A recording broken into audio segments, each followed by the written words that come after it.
সকলকে স্বাগত জানাই ভৌতিক আসরের ২৬ নম্বর এপিসোডে।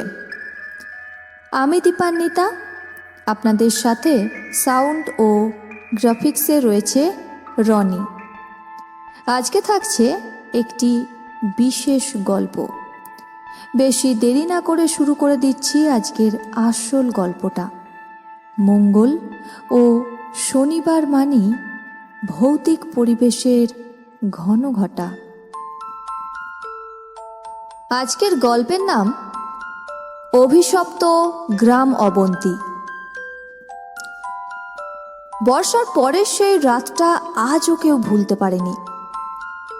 গ্রামের মানুষ বলে, যদি কখনো অবন্তী গ্রামের রাস্তা ধরে হাঁটো আর হঠাৎ বাতাস থেমে যায়, তাহলে পেছনে তাকিও না, কারণ তখন যে ছায়াটা তোমার পেছনে দাঁড়িয়ে থাকে সেটা তোমার নিজের ছায়া নয়। গ্রাম বাংলার সন্ধ্যা একটু ধীরে নামে। সূর্য ডোবার পর আকাশে এক ধরনের নীলচে অন্ধকার ভেসে ওঠে। অবন্তী গ্রামও ঠিক তেমনই শান্ত দেখাতো। নদীর ধারে ছোট্ট একটি গ্রাম, চারিদিকে কাশবন, শাল আর পলাশ গাছ। দিনে সব কিছু স্বাভাবিক, কিন্তু রাত নামলেই গ্রামের বাতাস বদলে যেত। কাশবনের মাথায় বাতাস লাগলে যে শব্দ উঠত, তা পাতার শব্দের মতো শোনাতো না। মনে হতো কেউ যেন দীর্ঘ নিঃশ্বাস ফেলছে। আশেপাশের গ্রামের মানুষ অবন্তী নাম শুনলেই অদ্ভুত চুপ হয়ে যেত। তারা শুধু বলতো, ওখানে রাত কাটিও না। কিন্তু কেন, তার উত্তর কেউ কখনো দিত না। গ্রামের মাঝখান দিয়ে একটা পুরনো কাঁচা রাস্তা গেছে। রাস্তার দুই পাশে রয়েছে সারি সারি গাছ। দিনের বেলাতেও সেই রাস্তা ঠান্ডা। কেউ হাঁটলে মনে হয় গাছগুলো যেন তাকিয়ে আছে। আর রাত হলে তখন মনে হয় রাস্তার মাটিও নিঃশ্বাস নিচ্ছে। সেই রাস্তার একেবারে শেষ মাথায় ছিল একটি বাড়ি, একদম একলা, নিঃসঙ্গ, নদীর দিকে মুখ করে দাঁড়িয়ে। আর সেই বাড়িতে থাকতো একটি মেয়ে, যার নাম ছিল নন্দিতা। গ্রামের সবচেয়ে সুন্দরী মেয়ে, কিন্তু তার চোখে ছিল অদ্ভুত এক বিষণ্ণতা।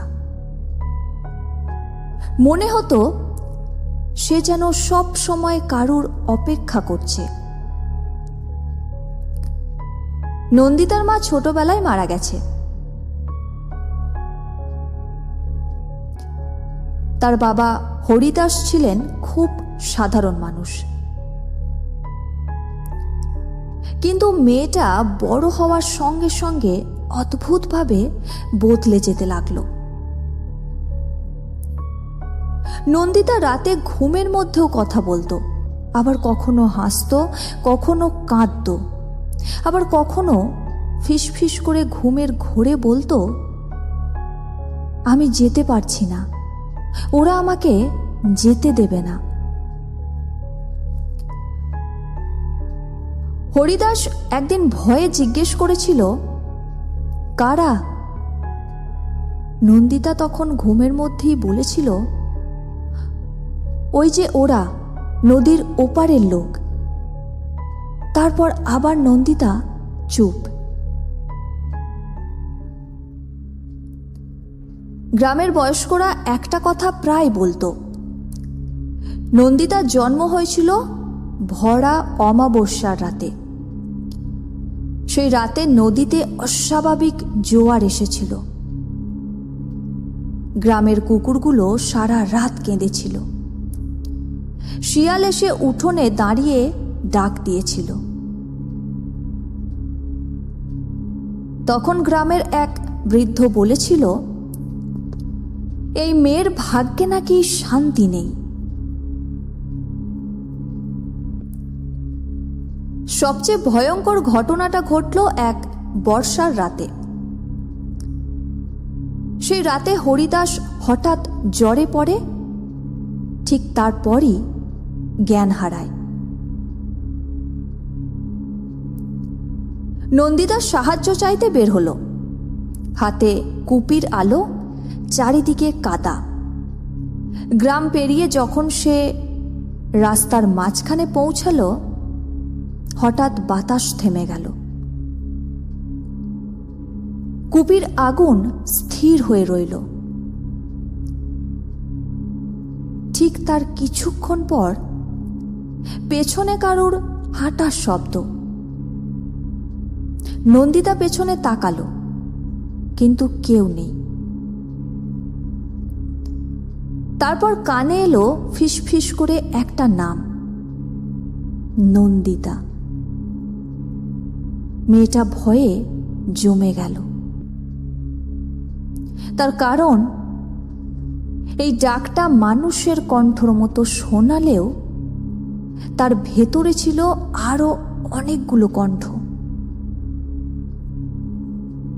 হঠাৎ করেই নন্দিতার হাতের আলোটা নিভে গেল। চারপাশে শুধু অন্ধকার। সেই অন্ধকারের ভেতর থেকে কেউ সামনে এসে দাঁড়ালো। নন্দিতা দেখল তার সামনে দাঁড়িয়ে আছে তারই মতো আর একটা মেয়ে। সেই একই মুখ, একই চোখ, কিন্তু চোখের সাদা অংশটা পুরো কালো। সেই মেয়েটা ধীরে হাসল। তারপর বলল, এই রাস্তা তুই ছাড়তে পারবি না। ঠিক সেই রাতের দিনই নন্দিতা বদলে গেল। তার বাবা কয়েকদিনের মধ্যেই মারা গেল। গ্রামের মানুষ বলল, শোকে মেয়েটা পাগল হয়ে গেছে, কিন্তু সত্যিটা ছিল অন্য। নন্দিতা বুঝে গিয়েছিল এই গ্রাম তাকে কখনো ছাড়বে না। রাত হলেই সে উঠোনে বসে আকাশের দিকে তাকিয়ে বলতো, আর কতদিন? কয়েক মাস পরে গ্রামে একজন এলো নতুন ছেলে, যার নাম অমিত। সে শহরের কিছু কাজ নিয়ে গ্রামে এসেছিল।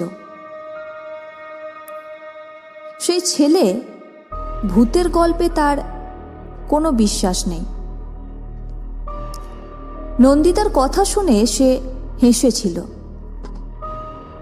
গ্রামের সবাই তাকে সতর্ক করেছিল, বলেছিল ওর বাড়ির কাছে না যেতে। কিন্তু অমিত গিয়েছিল। দিনের বেলায় নন্দিতাকে দেখে সে অবাক হয়নি। একদম সাধারণ মেয়ে, শান্ত, লাজুক। তারপর তাদের মধ্যে পরিচয় হয়। কিন্তু অমিত একটা জিনিস অদ্ভুতভাবে লক্ষ্য করল।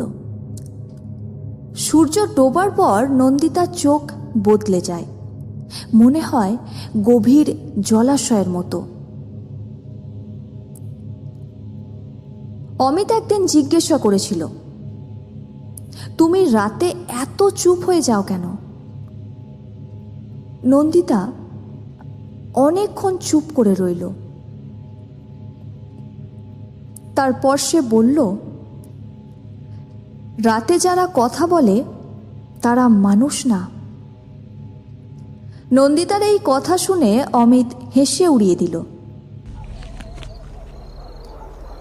ঠিক সেই রাতেই অমিত একটা কান্নার শব্দ শুনল, নারীর কণ্ঠ, ঠিক নদীর দিক থেকে আসছে।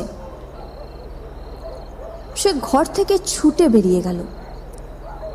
নদীর পাড়ে গিয়ে সে দেখল নন্দিতা দাঁড়িয়ে আছে, সাদা শাড়ি, ভেজা চুলে।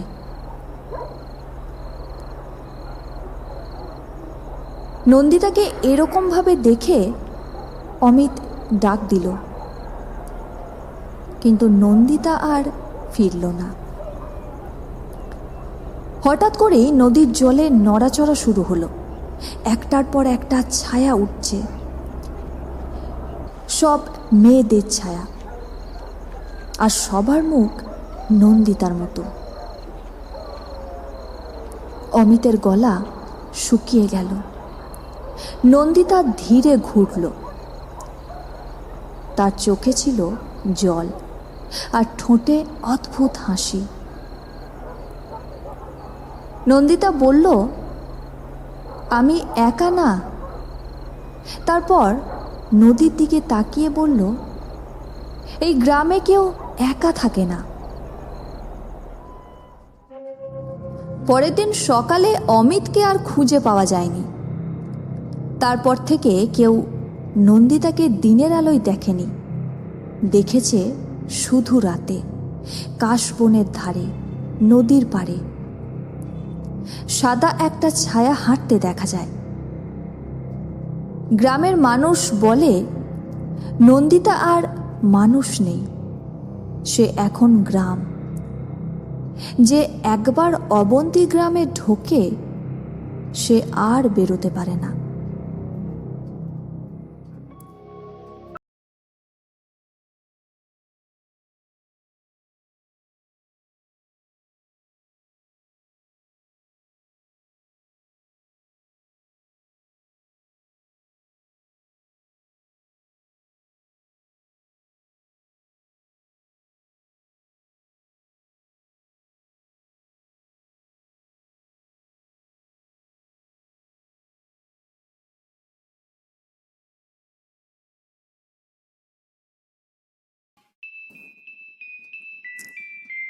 শুনছিলেন ভৌতিক আসরের ২৬ নম্বর এপিসোড।